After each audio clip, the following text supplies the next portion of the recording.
Hello, my name is Nicholas Wojcik, and Julian Flores helped me prepare this slideshow of chapter 31. We start out with Fat Hang Chin. Fat Hang Chin was a Chinese village fish peddler, and he heard tales about mountains of gold and decided to go to California during the gold rush. At 19, he boarded a Spanish ship in 1849 to sail to California, navigating the challenges of clandestine departure and cramped conditions at sea. In San Francisco, he learned survival tactics from Chinese veterans and worked as a gold miner for 2 years, getting tons of wealth and encouraging others to join him. Despite having much success, he lost most of his fortune gambling during his return trip to China, but still had enough to marry and build a house and buy land. Restless for adventure, he returned to California after only a year in China, this time focusing on urban life and opening a restaurant with his cousins. Fat Hinchin's journey exemplifies the transition from a miner seeking quick riches to an urban dweller building a new homeland and profiting from service industry expansion. In 1890, at Wounded Knee Creek in South Dakota, U.S. cavalry brutally slaughtered over 200 Sioux, symbolizing harsh treatment of Native Americans and the suppression of their religious practices. Westward expansion led to tensions with Mexico, culminating in the Mexican-American War, 1846 to 1848, resulting in the U.S. acquiring vast territories. Expansion intensified the slavery debate, with conflicts over whether new territories would allow slavery, leading to the Civil War, 1861 to 1865. Abraham Lincoln's election in 1860, advocating against slavery expansion, sparked the Civil War, a conflict rooted in moral and societal issues. Next, we have migration. Late 18th to early 19th centuries, independence movements sweep across the Western Hemisphere, liberating lands of European colonial powers. In the 19th century, American peoples strived to build states and societies reflecting ideals of freedom, equality, and constitutional government. United States becomes dominant power, expanding westward while Canada establishes a federal state under British Canadian leadership. Latin America states, led by local military leaders, grapple with building smaller states amid social, economic, and cultural diversity. Legacy of Enlightenment shapes societies, but challenges persist, including slavery and its abolition, complicating workforce dynamics. Independence era marked by mass migration, economic growth, and struggles for equality, alongside civil wars, ethnic violence, and class conflict. Despite achievements, political and social issues persist into the present, inspiring other independence movements while highlighting ongoing challenges. Now we have westward expansion. After independence, the U.S. drafted a constitution in 1780, establishing a federal government while expanding voting rights. Rapid westward expansion followed the American Revolution, with acquisitions from Britain and France doubling the nation's size. Lewis and Clark mapped the territory, attracting settlers in the search of cheap land, fueled by the concept of manifest destiny. Conflict arose with indigenous peoples resisting displacement, leading to forced migrations like the Trail of Tears. Despite resistance, native peoples on plans ultimately lost the war against settlers and the U.S. government. My name is Julian Flores, and I'll be taking over the rest of this Chapter 31 video. Civil War. The Civil War was between 1861 and 1865 and was fueled by conflicts over the states' rights, slavery, and economic systems, pitting the Union against Southern states advocating for a succession. Southern states, heavily relying on slavery and cotton exports, sought to dissolve the Union, while the North opposed secession and fought for an industrial capitalist society. The Emancipation Proclamation, signed by Abraham Lincoln in 1863, made abolition of slavery a war goal, weakening the South by targeting its labor force.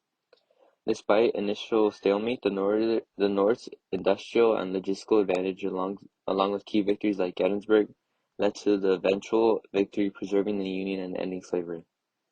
The Civil War solidified federal authority over states and marked the triumph of the industrial North's vision for the United States. Canada.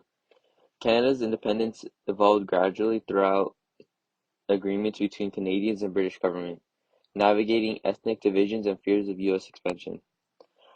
Initially colonized by both Britain and France, Canada saw British control after the Seven Years' War, with concessions made to French Canadians to maintain peace. The War of 1812 fostered Canadian unity against U.S. threats, leading to increased British support for the Canadian autonomy.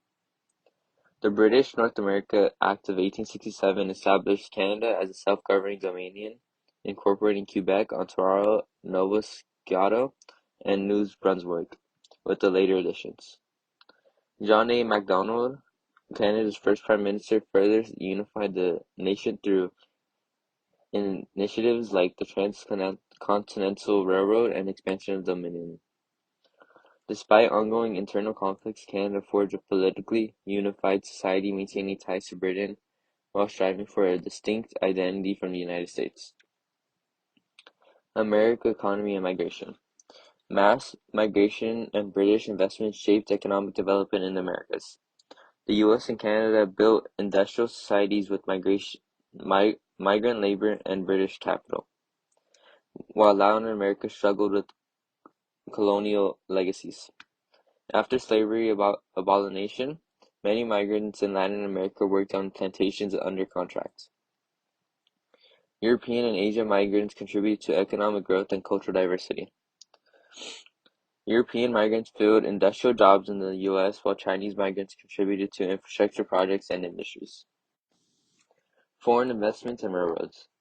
British investment played a crucial role in early US industrial development, funding textile industries and later coal, iron, steel, and railroad expansion. US business utilized foreign investment post-Civil War to tap American resources and build a continental economy. Railroad construction in the late 19th century linked US regions, creating an integrated national economy. The US railroad network expanded dramatically, facilitating transportation of agriculture and manufactured goods across the country. Railroads drove the growth of other industries requiring large-scale organization and managerial skills, and transforming the way people organize space and time. Railroads Part 2 in business. Railroads standardized time zones in 1883, replacing local sun time, which had varied widely across the continent. The U.S. economy saw rapid expansion from 1870 to 1900, fueled by inventions like electric lights, telephones, and motion picture cameras, meeting strong consumer demand. Industrialization faced opposition from labor unions seeking higher wages and job security, leading to confrontations like the 1877 rail workers strike. Despite challenges, big businesses prevailed with government support, and by the early 20th century, the United States emerged as a major industrial power. Latin American steps to growing. Latin American states lagged behind in industrialization and economic development compared to the US and Canada due to colonial legacies. European trade and investment policies stifled local industries, leaving Latin American elites in control of the economy. British investors played a significant role in Latin American economic affairs, particularly in industries like cattle ranching in Argentina. Attempts at industrialization like those under Porfirio Diaz in Mexico had limited success and often benefited elites and foreign investors more than the general population. Despite these challenges, Latin American economies experienced rapid expansion in the late 19th century, driven by exports such as copper, silver, bananas, rubber, coffee, beef, wheat, tobacco, and sugar. Social dynamics. By the late 19th century, the U.S. was culturally diverse, but power remained concentrated among the white male elites. Tensions arose as various groups, including indigenous people, African American slaves and their descendants, women, and migrants, sought equality and representation. Euro-American settlers displaced indigenous peoples, leading to conflicts and marginalization. U.S. policies aimed to assimilate Native Americans into white society, eroding their cultural traditions. Although the Civil War ended slavery, African Americans faced discrimination and violence, particularly in the segregated South. The women's movement began before the Civil War, calling for equal rights for women, inspired by the Declaration of Independence. Canada society. French and British settlers played pivotal roles shaping political development and fostering cultural diversity. Slavery was legal until 1833, leading to the presence of early slaves in Canada. Escaped slaves from the U.S. also found refuge via the Underground Railroad. Drawn by gold rushes and way work, Chinese migrants settled in segregated communities with limited influence in public affairs. Between 1896 and 1914, 3 million migrants from Britain, the US, and Eastern Europe arrived, further diversifying Canada's population. Conflicts between British and French communities dominated ethnic tensions, exacerbated by the westward expansion. Latin America. Spanish and Portuguese colonialism established social hierarchies favoring Creoles over indigenous people. Societal distinctions persisted, limiting opportunities for indigenous, African, or mixed ancestry groups. Large-scale migration brought cultural diversity, shaping Latin American societies. European migration to Buenos Aires created a cosmopolitan city with diverse cultural influences. Latin American intellectuals debated European versus American cultural identity, with figures like Domingo advocating for European values. Garachos. Symbolizing Latin American identity, these people were diverse, herding cattle on pampas, distinct from indigenous people and urban elites. This is the end of chapter 31 video. Thank you for watching. Build up slash prior. In Europe, Hitler's rise as an Austrian born German politician became dictator after winning the chancellorship. After the Treaty of Versailles, Germany was put into war reparations, which led them to debt. Appeasement.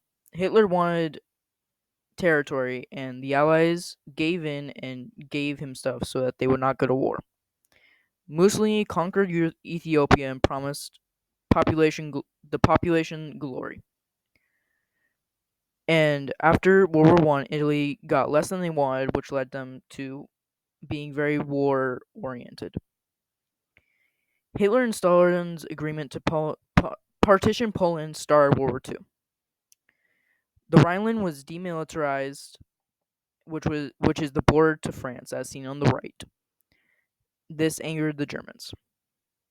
Germany brought troops back to the air. Germany and Italy trained troops in Spanish Civil War. This also trains their tactics. In Asia, the Japanese tested the water with the war with Russia to test their imperial power. In Japan, they imperialized on Korea and Manchuria to rule them, and they started a war with China, which went from 1937 to 45. The Western Front. Western Europe. Blitzkrieg. The Germans used a tactic of fast-moving. The Germans used a tactic of blitzkrieg by moving fast through territory. They went through Belgium to avoid the heavily protected line along the Rhineland. Battle for the Atlantic. The Germans sank British ships and were winning the battle. Britain was the last standing in the West, being the only one not conquered, and they were bombed extensively. Then the front expanded into North Africa, in which there were no supplies. In 1942, the U.S. joined and won the Atlantic War by outproducing the amount of ships that they lost. The Allies attacked through North Africa, then through Italy, kicking them out of the war. On June 6, 1944, the Allies made a landing on North France, collapsing Germany's front. With both sides closing in, Hitler committed suicide and Germany surrendered in 1945.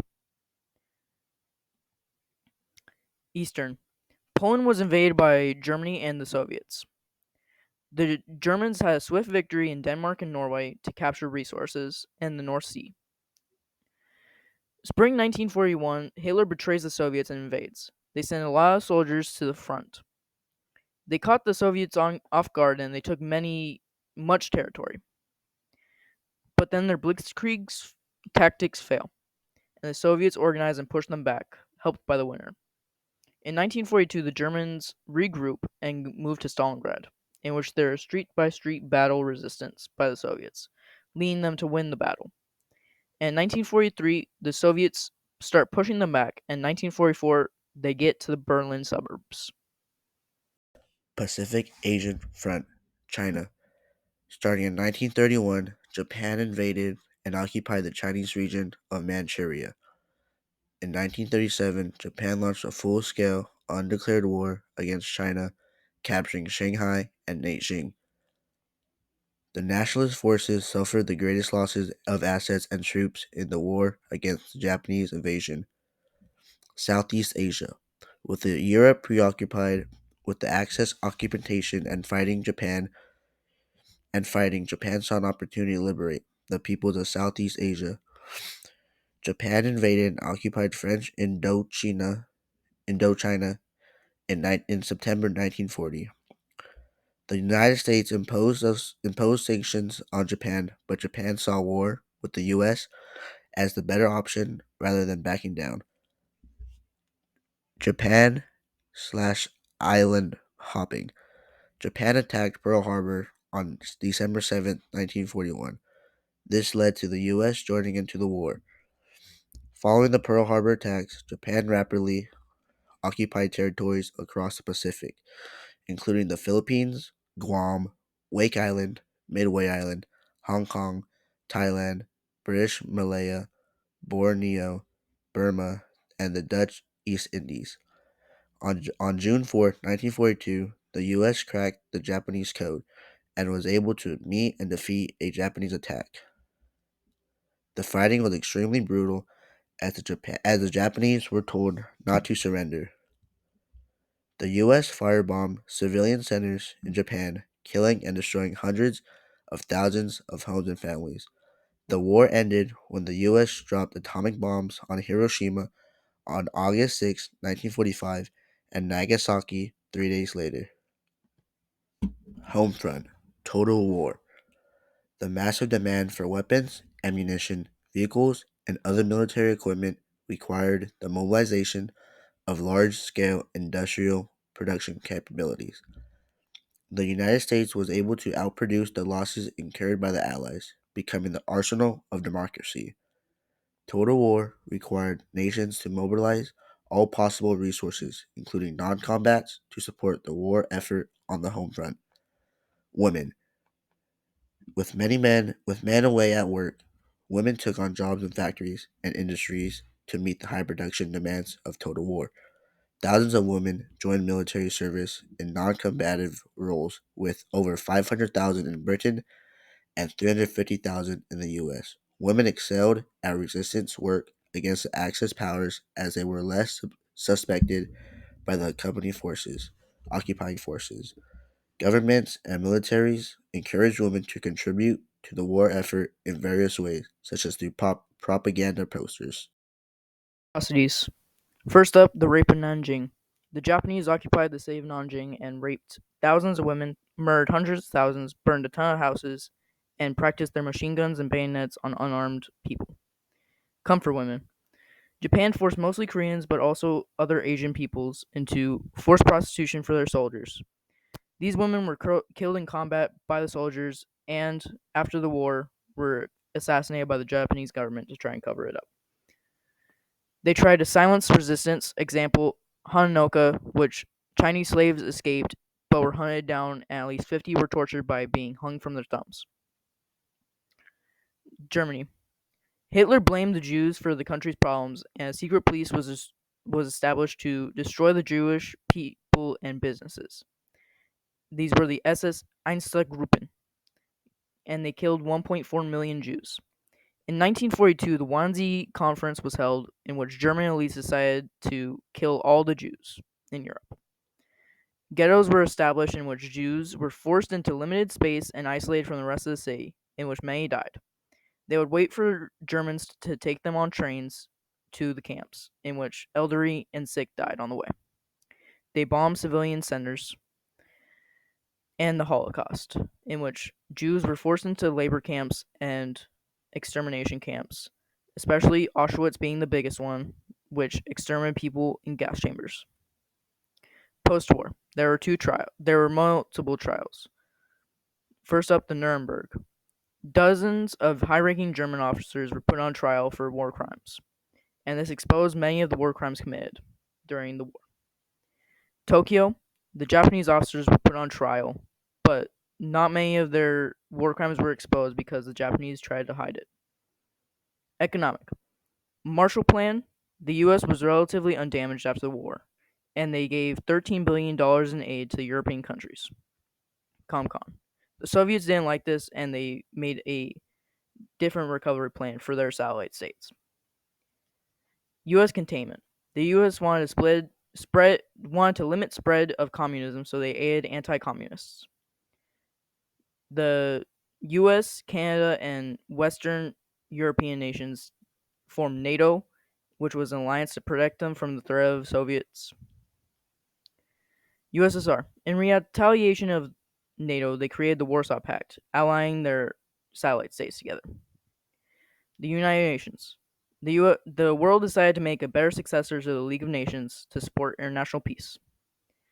And Germany was split into occupation zones, and there was an iron current boundary between NATO and the Warsaw Pact.